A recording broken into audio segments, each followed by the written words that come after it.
여러분, 집안에 있는 식물이 좋은 운을 막고 가난하게 만들 수 있다는 걸 알고 계시나요? 집안 내 식물은 단순히 집안을 아름답게 꾸미는 것만이 아니라 좋은 기운을 불러와 건강과 행복을 증진시키기도 합니다. 많은 가정에서 평안하고 부유한 삶을 위해 좋은 운을 가져다주는 식물로 집안을 꾸미곤 하는데요. 그렇지만 오히려 집안에 나쁜 영향을 주어 가난하게 만들고 가족의 건강과 화목을 없애는 식물이 여러분의 집에 있을 수 있습니다. 이러한 식물들이 보기에는 예쁠 수 있지만 실제로는 가정의 안녕과 재산, 건강을 위협할 수 있으므로 집안에 두지 말아야 합니다. 그러면 집안의 운을 막는 식물이 무엇인지 알아볼까요? 집안의 운을 막는 식물 첫 번째는 사람의 키보다 큰 식물입니다. 사람의 키보다 큰 식물은 사람보다 강한 기운을 발산하여 식물이 공간의 기운을 독차지하게 만드는데요. 결국 사람에게 돌아가야 할 좋은 기운을 식물이 가져가게 됩니다. 만약 집안에 2m가 넘는 큰 나무나 관엽식물이 있다면 재물운 뿐만 아니라 가족의 기운을 약화시켜 가난해지고 가족이 아플 수 있습니다. 특히 단독주택의 경우 마당에 큰 나무가 있을 때는 나무가 집 안으로부터 최소 5m 이상 떨어져 있어야 하는데요. 현관과 나무가 가까우면 집안의 수분을 모두 빼앗아 재물운까지 해칠 수 있고 집안의 양기를 약화시켜 성취나 번영을 하기 어렵게 만들기 때문입니다. 따라서 집안 조경수로는 키가 크지 않고 옆으로 뻗는 작은 나무를 선택하는 것이 이상적입니다. 만약 현관문 근처에 큰 나무가 있다면 이를 조금 떨어진 곳으로 옮겨 심는 것이 좋습니다. 집안의 운을 막는 식물 두 번째는 뾰족하거나 가시가 많은 식물입니다.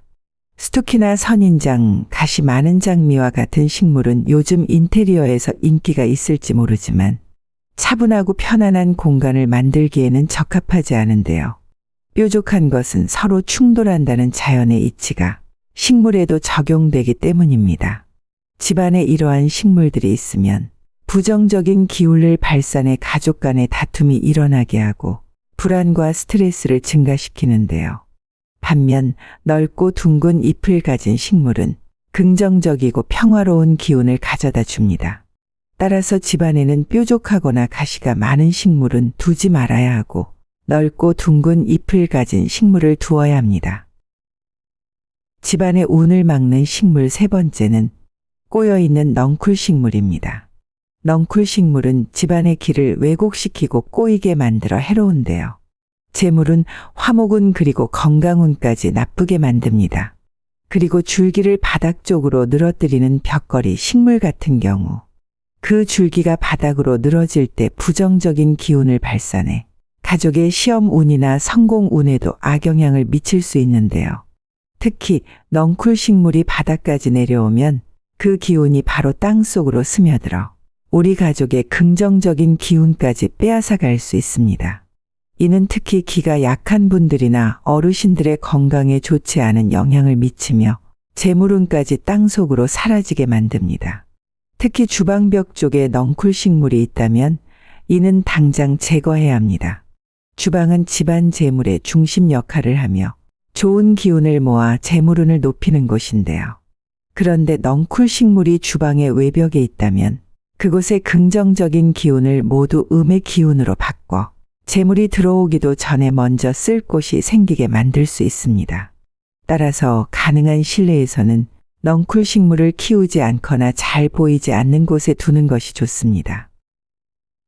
집안의 운을 막는 식물 네 번째는 죽은 식물과 드라이플라워입니다. 죽어가거나 이미 죽은 식물들은 보기에도 좋지 않을 뿐더러 정체되거나 죽은 에너지를 내뿜기 때문에 집안에 좋지 않은 영향을 미치는데요. 이런 식물들은 활력이 없는 상태라서 좋은 기운을 막고 재물운이 들어오지 못하게 합니다. 그뿐만 아니라 가족들의 무의식에 부정적인 영향을 미쳐 성취 욕구를 저하시키고 삶의 어려움을 더욱 느끼게 만드는데요. 그리고 가족 간의 다툼을 발생시키고 가족의 건강을 해롭게 합니다. 따라서 말린 꽃이 아무리 아름다워도 기의 흐름을 방해함으로 집 밖에 두어야 합니다. 그리고 죽은 식물은 바로 처리하여 집안의 기운을 긍정적으로 바꿔야 합니다. 집안의 운을 막는 식물 5번째는 인조식물입니다. 많은 사람들이 유지 관리가 편해서 조와 같은 인조식물을 집안에 두는데요. 인조식물은 실제 식물처럼 공기와 기운을 정화시키지 못합니다. 게다가 인조식물의 기운이 집안의 기운과 충돌하여 집안 에너지의 흐름을 방해하는데요. 그래서 집안의 기운이 불길한 기운으로 나빠지게 만듭니다. 그러다 보니 선순환 악순환의 구조처럼 집에 생활을 두시는 분들은 점점 더 돈이 많이 생기고, 조화를 두시는 분들은 오히려 자꾸 돈이 빠져나가고 돈이 안 들어오는 현상이 발생합니다. 그러므로 인조식물이 아닌 좋은 기운을 가진 실제 식물을 집안에서 키우셔야 합니다. 집안의 운을 막는 식물 6번째는 분재입니다. 분재는 본래 일본에서 유래되었는데요. 그 모양은 아름다우나 성장이 억제된 나무로 간주됩니다. 분재는 부정적인 기운을 가져오고 성장 장애를 나타내므로 인테리어용으로 권장하지 않는데요. 개인 생활과 직업 생활의 발전이 부족하다는 것을 상징하므로 삶이 침체되거나 발전이 제한될 수 있습니다. 그래서 분재는 풍수상 불운 식물로 간주되는데요. 사업을 하시는 분들은 분재를 집안에 두거나 사무실에 두는 것을 매우 금기시합니다. 그러나 분재를 야외나 정원 같은 열린 공간에 두거나 작은 분재를 베란다에서 키우는 것은 큰 문제가 되지 않습니다. 하지만 더 긍정적인 에너지를 지닌 식물을 선택하는 것이 훨씬 바람직합니다. 집안의 운을 막는 식물 7번째는 안개꽃입니다. 안개꽃은 음기가 아주 강하여 밝은 기운을 흡수하는 성질을 가지고 있는데요. 집안에 안개꽃이 있으면 가족들에게 침울하고 근심스러운 일이 생겨 화목한 기운이 빼앗기고 집안에 누군가가 아프거나 다칠 수 있습니다. 따라서 말린 것이나 생화도 집안에 두지 않는 게 좋습니다. 집안의 운을 막는 식물 8번째는 숯입니다. 숯은 죽은 나무의 기운인데요. 숯의 음기가 양기를 흡수하는 성질이 있기 때문에 숯을 집안에 두면 일이 잘 안 풀리는 경우가 많이 생기게 됩니다. 그리고 집안 누군가가 아프다든가 큰 사고가 일어난다든가 하는 일들이 생기게 됩니다. 하지만 있는 그대로의 숯이 아닌 꾸미고 만들어진 숯을 집안에 두신다면 괜찮은데요. 음이온 생성과 전자파 차단을 위해 숯을 집안에 두시려고 한다면 사진과 같이 다른 소품으로 중화되거나 재가공된 것으로 두셔야 합니다. 집안의 운을 막는 식물 9번째는 유도화입니다. 협죽도라고도 불리우는 유도화는 독성을 지닌 식물인데요. 도끼를 품고 있는 이 식물은 하는 일에 걸림돌을 발생시킵니다. 유도화뿐만 아니라 독성을 지닌 식물은 절대 집안에 두지 않으셔야 하는데요. 왜냐하면 독성을 지닌 식물은 좋은 에너지를 변색시키고 부정적인 기운을 증가시키기 때문입니다. 집안의 운을 막는 식물 10번째는 은행나무와 등나무입니다. 이 나무들은 대표적으로 음기가 아주 강한 나무들인데요.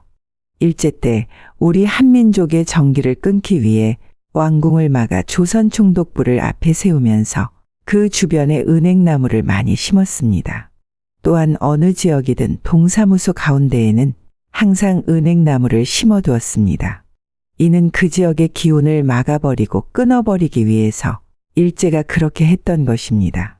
예로부터 은행나무가 집안에 있으면 가문이 망한다라는 어른들의 말씀이 있었는데요. 집안의 기를 흡수하여 가세를 기울게 하기 때문입니다. 등나무는 양기를 흡수하고 음기를 방사하기 때문에 집안에 심으면 안 좋은데요. 하는 일마다 잘 안 되게 하여 기운을 기울게 하며 반드시 중병을 앓는 사람이 생기게 한다고 합니다. 어린 시절 우리 가족은 부유했고 부모님 사업도 번창했습니다. 그런데 큰 은행나무가 서 있는 땅에 새 집을 지어 이사한 후부터 모든 것이 달라졌어요. 이사 온 지 1년도 되지 않아 집안에 우환이 줄줄 생기기 시작했고 부모님의 사업도 어려움을 겪었습니다. 결국 그 집을 떠나고 나서야 우리 집은 다시 일어설 수 있었습니다. 만약 우리 가족이나 제가 당시의 풍수에 대해 알았더라면 아마도 그런 불행을 피할 수 있지 않았을까 하는 생각이 듭니다. 풍수 인테리어는 작은 운들의 집합체입니다. 좋은 기운들을 꾸준히 모아나가면 큰 행운으로 이어질 수 있지만 반대로 나쁜 기운들이 계속 쌓인다면 불운을 불러올 수 있어요. 그래서 아무리 사소해 보이는 주변 환경도 결코 간과해서는 안 됩니다. 반드시 주변의 긍정적인 기운을 잘 활용하여 재물운과 행운을 맞이하시길 바랍니다. 오늘은 집안의 재물운을 막는 식물이 무엇인지 알아보았는데요. 다음에는 재물운을 불러오는 식물은 어떤 게 있는지, 식물을 어느 위치에 두면 좋은 기운을 불러오는지 알려드리겠습니다. 오늘 영상이 도움이 되셨다면 주변의 소중한 사람들에게도 공유해 주세요.